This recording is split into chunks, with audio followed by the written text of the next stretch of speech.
আসসালামু আলাইকুম রহমতুল্লাহ। আশা করি সবাই ভালো আছেন। আমাদের নতুন আরেকটা ভিডিওতে আপনাদের সকলকে স্বাগতম। আজকের যে ভিডিওটা সেটা হচ্ছে আমাদের কবুতরগুলোকে গোসল করতে দিছি। যেহেতু আমাদের কবুতরগুলো আসলে রানিং পাল্লা খাইতেছে।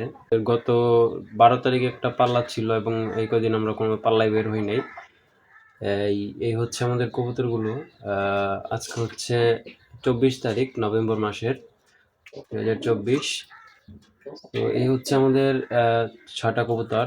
এই কবুতরগুলোকে আজকে গোসল করতে দিচ্ছে। আসলে পাল্লার মাঝখানে বা পাল্লা ব্যতীত কবুতরের গোসলটা খুবই ইম্পর্টেন্ট। অন্তত সপ্তাহে ১ দিন কবুতরকে গোসল দিতে হয়, যেটা আসলে বরাবরই আমি করে থাকি।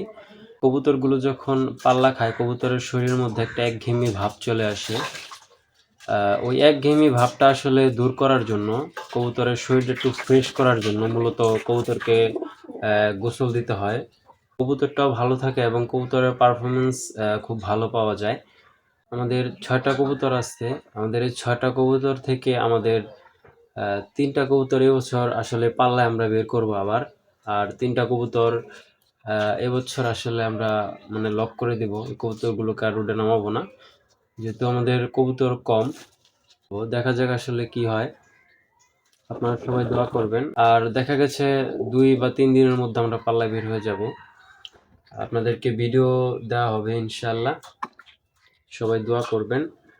আর এই হচ্ছে আমাদের কবুতরগুলো। আজকে দেখেন ওরা কত সুন্দরভাবে একসাথে সবাই পানিতে নেমে গোসল করতেছে। ও গোসল করে না একদিনও, ও গোসল ছাড়াই থাকে।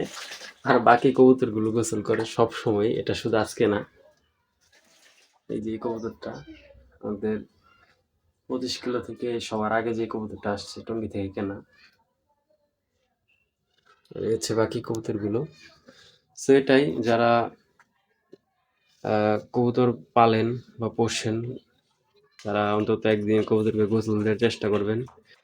গোসল দিতে পারেন হচ্ছে এসিড 1% দিয়ে অথবা পটাশ দিয়ে দিতে পারেন। আজকে আমি আসলে সাদা পানি দিয়ে যে গোসল দিছি, আজকে কোনো কেমিক্যাল ইউজ করি নাই,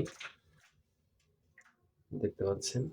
কারণ কবুতরের আমার আমার কবুতরগুলো ওদের পাখার মধ্যে যে আসলে উকুন বা পোকা থাকে ওইগুলো নাই। এই কারণে আমি কোনো ওষুধ ইউজ করতেছি না।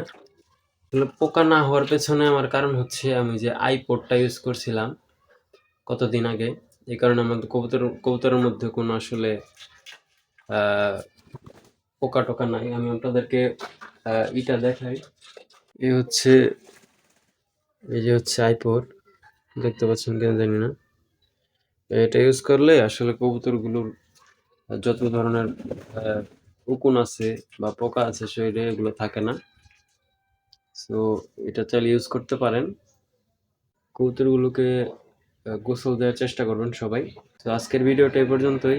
সবাই ভালো থাকবেন, সুস্থ থাকবেন। দেখা হচ্ছে অন্য কোনো ভিডিওতে। আসসালামু আলাইকুম।